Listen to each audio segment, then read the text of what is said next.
let us revisit the origin of Artie.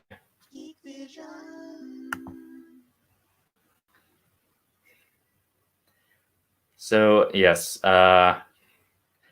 this is such an anomaly now because the only reason this video exists is at one point, the only thing we were mad at in the news was that Jonathan Colton was getting ripped off and the video is buffering. That is probably going to be happening a lot.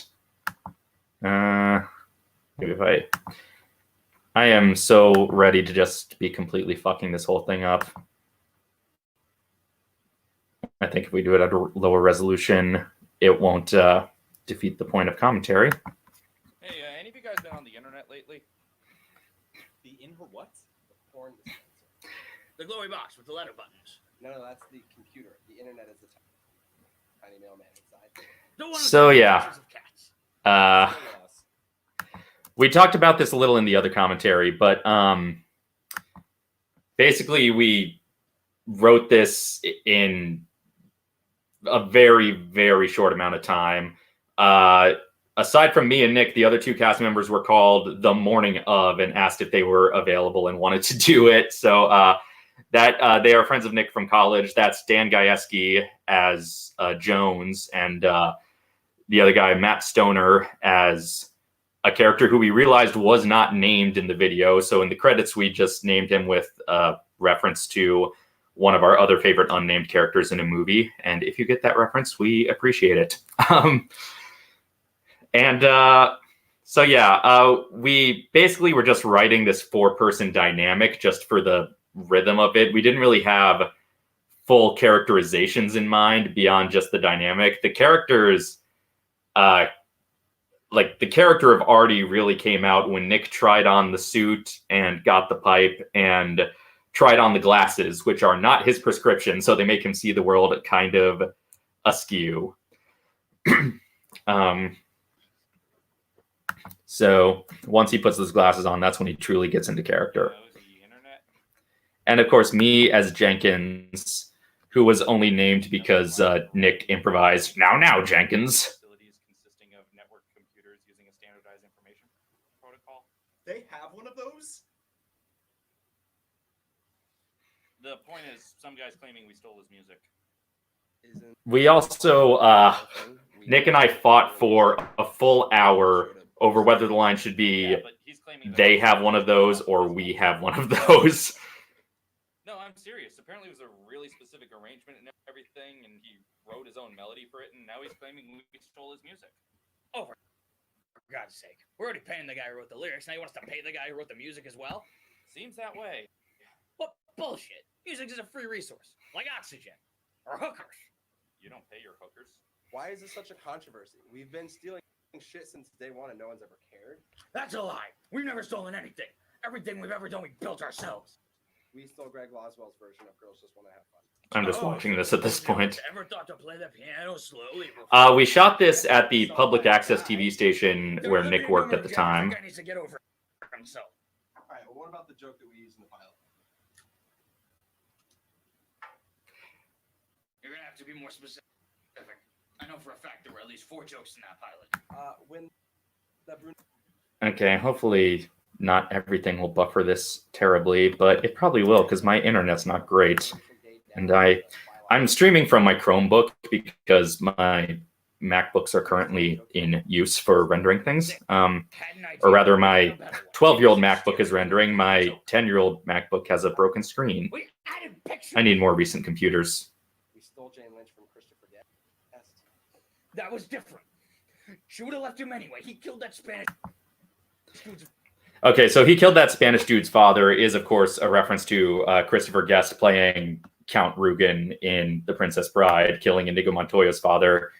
That line may have been a little too obtuse for this. And then Matt's follow-up line about, yeah, but he plays guitar is a reference to Christopher Guest's role in Spinal Tap. And all of this is just because we prefer Jane Lynch's work in Christopher Guest movies. It's kind of an obtuse tangent that's probably the least comedically clear portion of the sketch. But what you gonna do? It moves by quickly enough. Father. Yeah, You don't understand. We were trying to save her from ourselves. You see, we're not like every other show on television. We don't need to steal our material. And why is that? Because originality begets originality. This is probably my favorite run in the thing. Nick as already giving this passionate rant, and then the cutaway that follows. Cutting edge and fresh as ours. And every thought that flows from that fountain of bitchy teen angst is pure, unadulterated gold.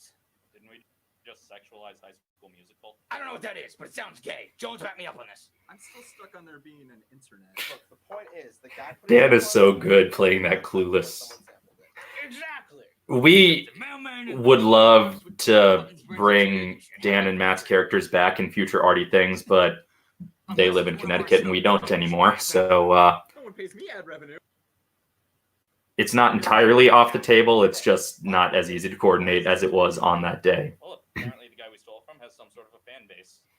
How can he have fans? He's not signed to a major corporation. He makes his living independently. He has a lot of fans on the internet. Now, Jenkins, you know Fox's policy. An internet fan only counts as 3/5 of a person. Besides, there's no honor among We might not have rushed to include that line nowadays, now that we realize what a persecution complex white people on the internet actually do have. It's a little less funny in a post-Gamergate world. How the hell does he expect to make a profit in the first week? I'm not convinced he did.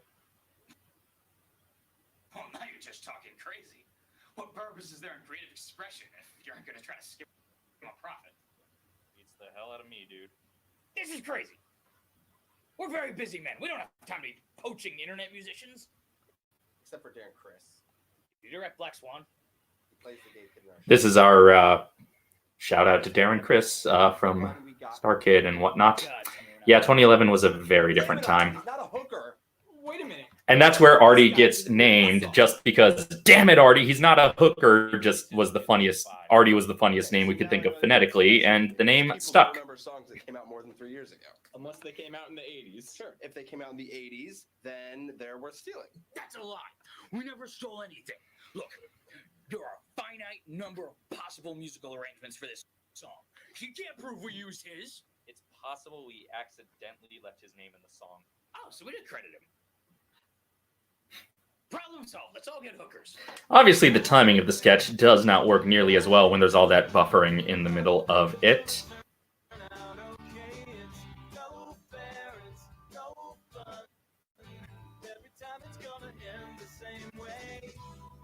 And yeah, the little Party Down shout out, since Glee was the reason Jane Lynch didn't come back for season 2 of Party Are you Down. sure this is our version everyone's complaining about?